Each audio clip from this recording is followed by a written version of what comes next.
Hello, this is a caricature of Joe Cochran. Cocker. I never can remember these guys' names. Joe Cocker, but I did realize who this was after hearing a few of his music songs and stuff. I realized these are like songs that he's saying that are like in a lot of movies, and they're really old and they're like classics. So I enjoyed listening to a few of his songs. But anyways, this is the fourth time I record. Oh man, I can't believe it. This will be the last time. I tried 3 other times, and I was basically talking to myself. It didn't, when I pushed stop, it didn't. Anyways, long story. I even tried to clean up my computer for a little bit. Maybe that was a problem, and it wasn't. It's still messed up. What you see me doing right now is I'm sketching out like small scale caricature stuff. It's what I normally do now recently, but I did learn something this week that was helpful.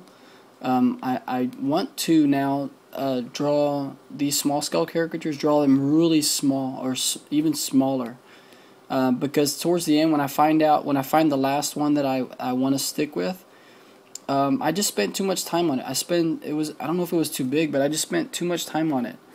And what I want to do is what I've been doing recently is like the last one.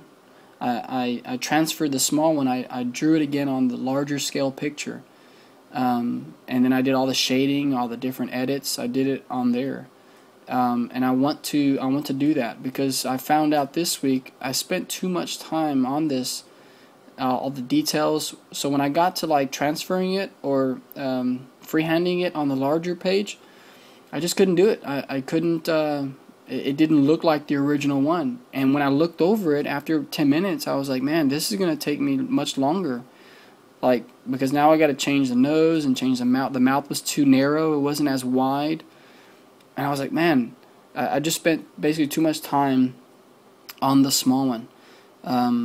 So anyways, next time I'm gonna just stick with simple shapes. So if you do this, if you're gonna be drawing real small ones, don't spend too much time. Just do that. Do like a circle. Do the rectangle stuff. The bending of the shapes and stuff that I'm doing there. Do that, and don't do any of the shading. That's what I kind of learned. If I do, then I'm gonna spend too much time on that, and just I'm just trying to like use as much time as I can, like maybe conserve a lot more time in my stuff. But what I did want to mention that I haven't didn't get recorded is I don't normally draw like this or extreme, these really exaggerated stuff like at an event. I don't have enough time to study the person, and I don't have all the different angles of them, and I just have 5 minutes with the person if I'm drawing them live or something. But I am really benefiting from the group and watching y'all guys and gals draw, and just my wife can tell you I've really enjoyed drawing with y'all and looking at y'all's work and just kind of exaggerating. My style has changed a little bit. I would say a lot in the last year or so, in regards to like custom stuff. So I'm really able to see your stuff, and I'm like, man, if that person did that to that face, then I can do that to this face and that. But I'm trying to stretch the most I can with these caricatures for the group. That way, when I do an event or do something else, I can always go back and do like the mild ones and go back a little bit. But I try to go as much as I can, extreme as I can, with these. So basically, when I saw this guy, I also kind of made a rule for myself. I'm only going to be using videos because I get a better feel of the overall shape or the vibe of the guy or the person we're drawing with the video, and I can't really get that with pictures. So anyways, with this guy, basically when I saw the video, the basic shapes of this guy was a circle, and then you have a real flat rectangle. That's what I got with one of his videos. As he was turning and as he was talking, I stopped the video and I saw these two shapes. I saw the circle and then this flat rectangle that I didn't see anywhere else, or that I don't normally see at in someone's face, or a normal guy's or gal's face. So there was this circle, which was his forehead, and then from his eyes, or his cheekbones, you could say, from his cheekbones all the way down to his chin, there's this flat rectangle, and then I kind of bent it towards the middle, like around his mouth. That's where I bent it. So basically, you just have two shapes. So that's what I kind of drew. And there I am testing out how a body looks on this, and eventually I'm like, well, that doesn't work. So I didn't draw the body.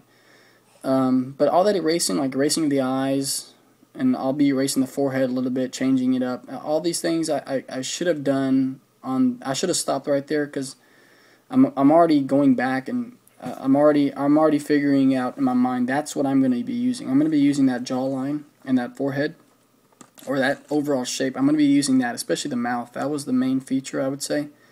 But I'm going to be using that. I already knew that in my mind. So I should have stopped right there and did all the adjustments on the bigger scale sheet. But that's what I should have done. So that's one thing I did learn. Let me see here. So I'm just kind of adding some details right there, as you can see. I don't know if I mentioned it already. I feel like I have, because I said it so many times, but I said it 3 times already. But I'll say it again. I sped up the video. Or actually, what you're seeing right now is it's just me drawing the initial sketches and stuff. It's not sped up as fast like normal. It is sped up, but not as much. And then when I do the watercoloring, this is towards the end. The watercolor, I sped it up real fast. It's going to be like a 30-second or something, 25 seconds. There you go, 25-second watercolor. No, it's a little longer. But in other words, you're going to just see basically more sketching here on this one. But I did take about 2 hours total on this. But that didn't include like the hour of looking for videos and watching the video. But I was able to sit down and just watch a few videos, and before I even drew anything, and then I started recording, and I started sketching. So, but I wanted to mention also the importance of not kind of getting sidetracked, or not focusing too much on the technique. And I think I mentioned that in the past, but I was really thinking about that today. And it could be with any tool. It could be with traditional mediums or with digital. But I've seen a lot of artists, and even myself, I've done in the past. I can look back at different pieces that I've done, and I spend way too much time on making it look pretty. Doing the stuff, making the colors match, and a lot of times, and a lot of artists like to do that. They like to get lost in the details, and that's either their style. And for me, it's almost like it's just a mistake I see in my case. I can do that and get lost, and I just kind of forget the call to exaggerate, or the call to get a likeness. So basically, at the end, if I do spend too much time on technique, what I have is basically a really nice, pretty caricature of someone else. It either doesn't look like them, or it could have looked more like them. It looked like an older version, or too much of this or that, and I just didn't take the time to sketch. And so recently, I've been trying to find ways to spend more time sketching, doodling, doing more versions of the person, and then just kind of just doing the fun part, which is and some would say the fun part is this part, the foundation, but doing the pretty stuff, I can do that later. But that's one thing I did kind of learn, or recently. I guess that was on my mind today. Just kind of focusing more on sketching and stuff like that. So, and let me see what I was also gonna say. I found my notes here. What I said then? Oh, when you're doing watercolor, just start off light and then get darker. I started using the real cheap ones from like Walmart when I started seeing Marvin stuff. And anyways, then recently I bought me some Winsor & Newton ones, so I've been using those. But what I did with the enlargement, remember I was saying that I kind of learned how to not spend too much time. See what I'm doing? All that time's wasted, not wasted, but spent on that. I already knew I was going to use that, so I could have transferred it on the page, and then I could have done all these edits, all these little things. I could have done that on the larger page. But what I was saying is I took a picture of this. I didn't scan it. I took a picture of this, and then I uploaded it on my computer, and then I printed it out on an 11 by 14 sheet, and then I traced it on that. Because what you don't see, I try to save time on the recording, is I started freehanding this small one on a larger watercolor sheet, and it just didn't look exactly like this one. It didn't even look better. It looked worse, and I was like, man. And then I started looking at it. The mouth was too narrow. Different things where I was wrong. I was like, man, this 10-minute thing that I just did, because that's how long it took me to do the freehand. I was like, man, this is gonna turn into another hour trying to match up the small one. So that's when I kind of realized I shouldn't have spent too much time on this. I should have, done all the edits and the things on, even the shading on the, the larger paper. So I uploaded it on my computer, printed it out, and traced it on the window. And so I traced it on the larger page. So there's the larger page. There's a small one, but that larger one is just a regular paper. I printed it out, and then I did the tracing on the watercolor. So that's my baby in the background. It's getting a little late. So I'm still changing up. As you can see, I'm still changing up the forehead. So I should have done all this on the page and not that small one. So I kind of learned the hard way. So long story short, I'm not going to spend too much time on the small ones anymore. And if you're going to be doing like the small scale characters, which I recommend if your style's like this, if you're like doing more cartoony stuff, but this might not apply to other artists, but if you do it, just don't spend too much time on the small ones. If once you find an overall shape or a feeling you have when you're drawing the person, you like a certain shape, overall one, or the main features are there, go ahead and trace that onto your final page, and then do the edits on there. If you're working with a pencil, you can erase it real easy. That way you're not having, you're not stuck with the small one that you really like, and it's hard to redraw it. There I am doing all the shading. I gave him one eye that was really large, and there's a quick video of what I had. I was watching a video, and there's like pictures surrounding that.